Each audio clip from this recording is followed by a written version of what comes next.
weird. There was engravings on the bullets, which again, is Luigi our guy now? Like, are we doing everything like Luigi?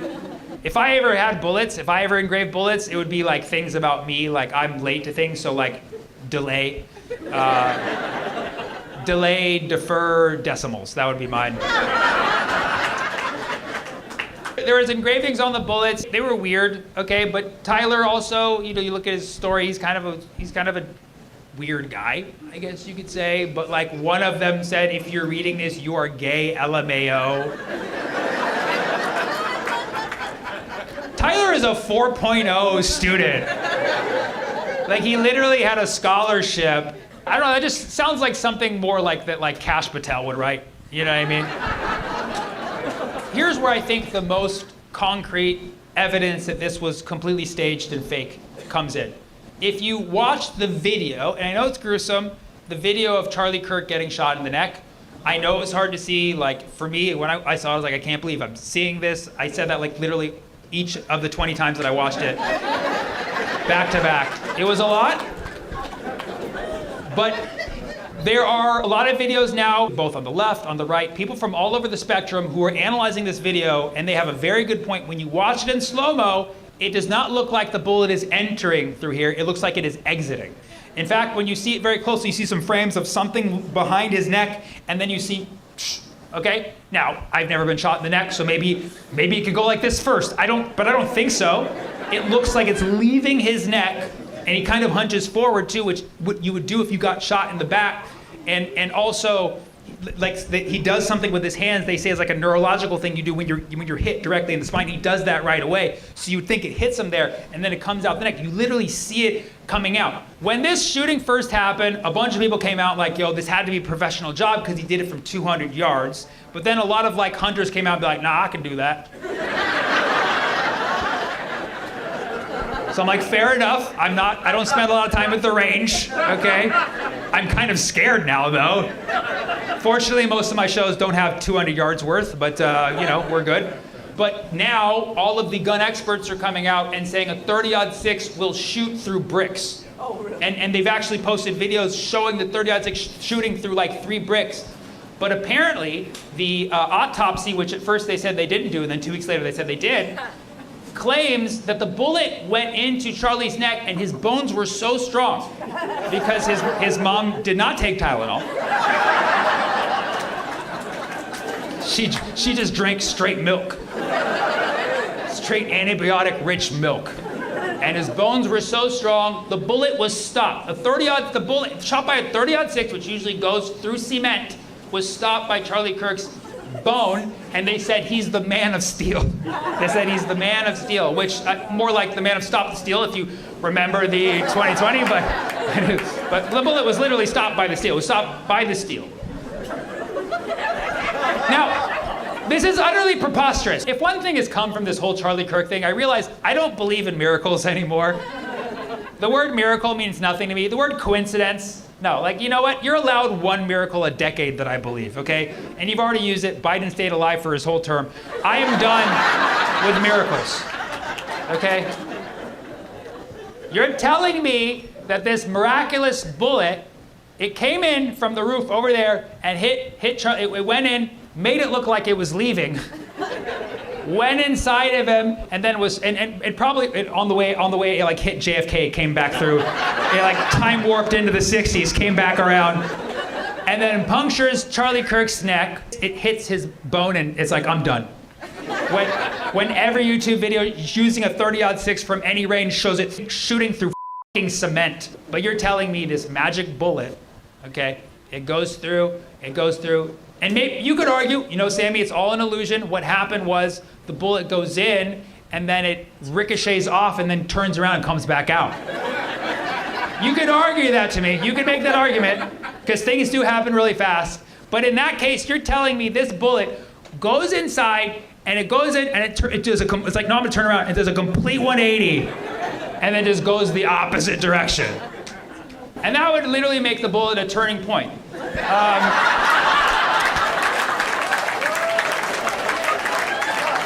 Okay. USA.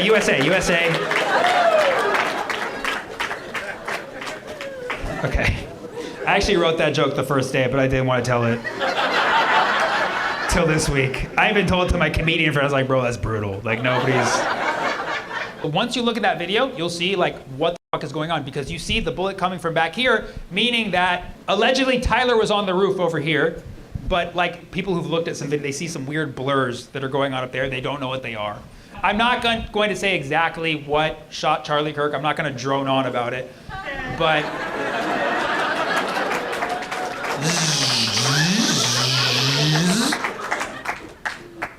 I'm just saying. Look at the slow-mo replay of those videos. You see something very drone-like, okay?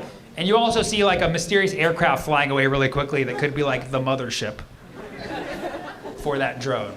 A crazy little fact here too. You know, this was at an event in Utah where the base was mostly conservative because they were there to see Charlie Kirk and support him, and then there was obviously a lot of liberals there who wanted to debate him, and then there was people protesting the event. And they say a lot of them were on the rooftops in the distance and they were holding up pride flags. And you can only imagine that if Charlie Kirk was shot and he looks up at who did it, and the last thing he sees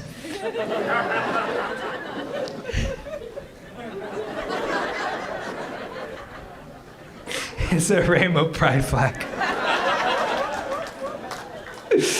It's f***ed up, but it's obviously a joke because in order for that to happen, he'd have to think the shooter came from Tyler, and we know he wasn't. So you can relax. That's not an insensitive joke.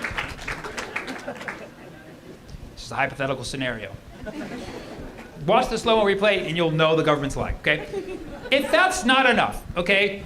If this is the case, if Tyler did not shoot Charlie Kirk, okay, then somebody else did, making Tyler a positioned fall guy.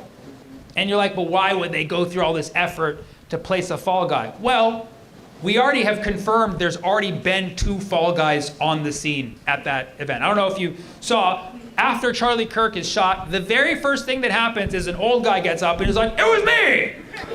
It was me! Shoot me! Shoot me! It was me! It was me! That's weird. You don't normally get that at shootings. This guy was very ready for that to happen. And so obviously they go for him, they grab him, they take him, they interrogate him, spend like a couple hours doing it, and just to find like, yeah, it's definitely not him. He even told the police, he's like, I did that to let the killer get away. He even told them that. That's how crazy this guy is, okay? Now it would be one weird thing if this was just a regular crazy guy who did the wrong thing at the wrong time. But it turns out this guy is a real person. His name is George Zinn. You can search him. And guess what? He was present at 9/11. He was there in New York City at 9/11. Guess what? He was also at the Boston Marathon bombing. I am not making this up. Google George Zinn. This guy apparently is the career fall guy. I don't know what it pays, $50 an event? I don't know what it is. But he's out there working. He's patsying left and right.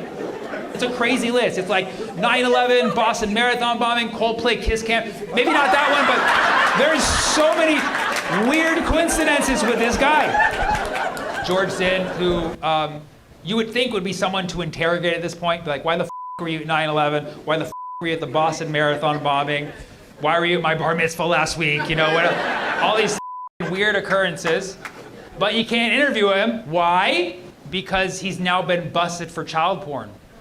Yeah, so with all this going on, they then were like, let's go on his laptop. Oh, here's child porn. And then they had to arrest him, and now nobody can interview him. Yeah, and this, well, at least this is according to Kash Patel, who we should trust. And also according to Kash Patel, this child porn was not trafficked directly from Jeffrey Epstein. He was actually keeping it all to himself.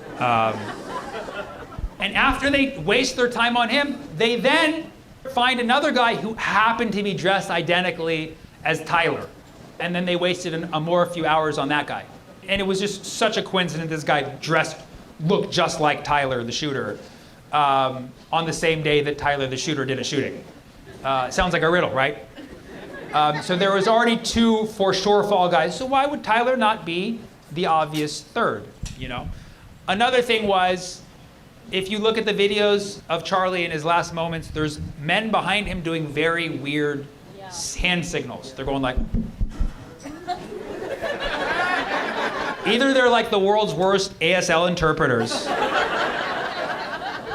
or they're potentially signaling like it's time to do it. Some people actually interpreted the exact hand gestures and were like, this means it's time, clear.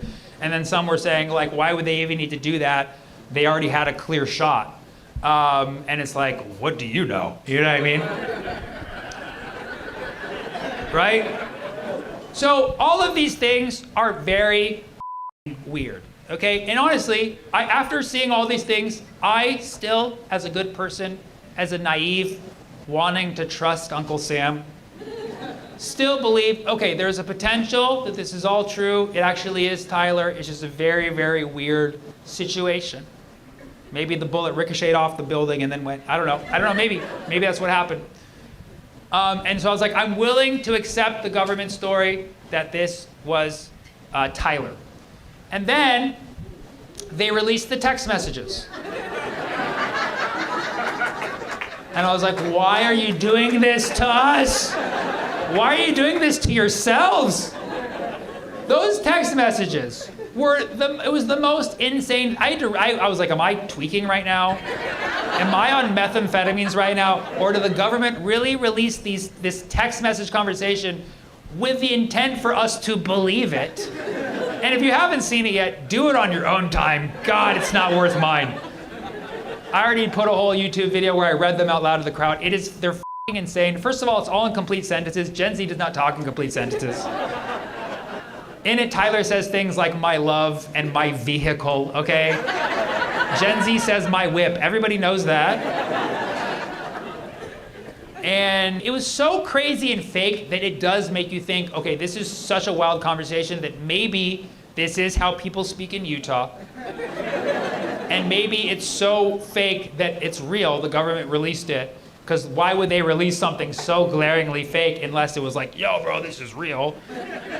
In which case, my conclusion is, whether it's fake or not, which I definitely think it's fake, whether it's fake or not, the government did not read these texts before releasing them. Because any government in their right mind would read these and be like, there's no way people are gonna believe this, dude. We should just keep these to ourselves and paraphrase. But they didn't. They just released it. They're like, yeah, read it and weep. And we're like, you are so dumb, dude. And now I think we're at the point where it doesn't matter if you're left, if you're right, if you love Charlie, you hated him, if you believe the conspiracies, or if you think it was just regular old Tyler. What all of America can agree on at this